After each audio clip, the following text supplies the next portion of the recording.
ધન્યવાદ આપું રબારી સમાજને. હમણાં રિઝલ્ટ આવ્યું, ખાલી દીકરી ભાગી ગઈ ને હેંગે દીકરીને લઈને આવ્યા. આ ખુમારી છે ખાનદાન અને આપડે 35% આપણું વોટ બેંક છે. અને માય કાંગલાની ત્યાં જાઉં પૈડા રહે ને તો આપને શરમ આવી જોઈએ, શરમ. એટલે ઘા છે ને મૂળમાં કરો. હજી કઉ છું, ઘા મૂળમાં કરો. ઓલા કોઈ સત્તામાં બેઠા નહીં, કોઈ બાપના દીકરા નથી, સમજજો. અને રાજકીય પક્ષો છે ને પ્રાઇવેટ કંપની બની ગઈ છે, પ્રાઇવેટ કંપની. આપણા લોકો ત્યાં માત્ર ને માત્ર છે ને ભાઈ, ત્યાં મેનેજર હશે અને કોક કર્મચારી હશે, અને ઓલાઓને મજા આવે ને તેથી કાઢી નાખે મેનેજર માંથી, પટ્ટાવાળો બનાવી દે. અને એના હોય ને એને કંપની આખો આપી દે કે હાલો ભાઈ તમને મુખ્યમંત્રી બનાવી દે, તમને ગૃહમંત્રી બનાવી દે. આ વાસ્તવિકતા છે. એટલે જ મેં શરૂઆતમાં કીધું કે ફલાણા તમે ઓળખતા હતા, પેલા તમે ઓળખતા નહોતા, એ લોકો બેસી ગયા. આપણા સમાજમાં છે ભાઈ ધુરંધરો, વર્ષો થયા, 40, 50 વર્ષથી આપણે બધા ઓળખીએ. નામચીન ચહેરાઓ ભાઈ, કેમ કોઈ ભાઈ મુખ્યમંત્રી ના બનાવ્યા? આ લોકોને બુદ્ધિ આપી તો આપણાને થોડી પાણીએ થોડીક આપી છે ભાઈ. બનાવો ને ભાઈ કુંવરજીભાઈ ને મુખ્યમંત્રી, બનાવો ને ભાઈ હીરાભાઈ ને, બનાવો ને ભાઈ પરસોત્તમભાઈ ને, બનાવો ને ભાઈ રાજેશભાઈ ને, બનાવો ને શામજીભાઈ ને. ઘણા બધા ધુરંધરો નેતાઓ છે, કેમ નથી બનાવતા? કેમ કે આપણા નેતાઓને સાહેબ કેવા પડે ને, જ્યાં આ લોકોને તકલીફ છે, તકલીફ. જ્યાં આ લોકોને આભડછટ લાગે, આભડછટ. સમજ્યા? કેમ કે આપણે એ લોકો કોળી તો કે આપણાથી આ વાસ્તવિકતા છે અને સમજવી પડશે. ઘણા લોકો કદાચ કડવું લાગતું હોય છે, પણ અમારી કેવું છે, કોટા કોણીએ ગોળ કોઈને ચોપડવાના નહીં.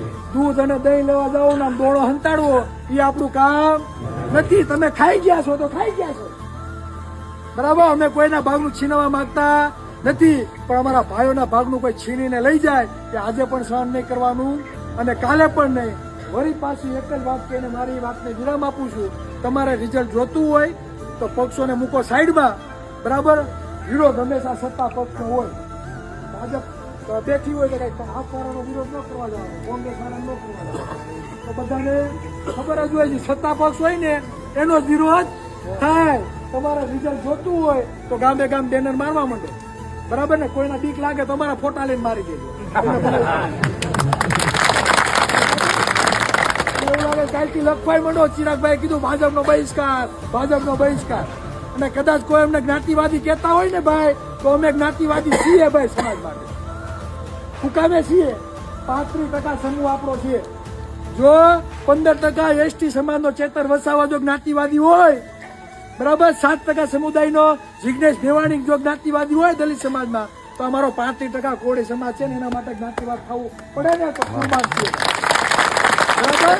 અને છીએ જેને જ્યાં લખવું હોય અને જ્યાં ખીલ્લા મારવા હોય ને મારી દે ભાઈ. અને મત ન આપવો હોય તો કઈ નહીં, બરાબર. તમારા મતે અમારે નથી જોતા, એટલે સાથી ઠોકીને કહે છે. પણ આ સમાજને કહેવા માંગુ, જાગો. ત્યાંથી સવાર, બરાબર, રિઝલ્ટ જોતું હોય ને કાંઈથી ભાજપનો બહિષ્કાર કરવા માંડો. ઘરે ઘરે ખાલી 1 રૂપિયાનું કોરું પેપર લઈને મારવા માંડો, બહુ કરવા દે. ત્યાંથી જ આમ સેલ્ફી પાડીને મૂકવા માંડો સોશિયલ મીડિયામાં. રિઝલ્ટ તમને ખાય મળશે, બરાબર. અને આ લડતમાં વિજયભાઈ જ્યારે પણ તમે હાકલ કરશો, જ્યારે પણ અમારી જરૂર હોય, અમે એની ટાઈમ તમારે પડખે ઉભા છે. અને આ મિટિંગ કરતા તમે એક તારીખ નક્કી કરો, ન્યાય સભાનું એક આયોજન કરો. તમે થાકી જાઓ, કેમ કે તારાપુર તાલુકાના કેટલા ગામ છે, હવે એ બધા ગામમાં એક મિટિંગ કરશો તો મહિનો હોય જાય.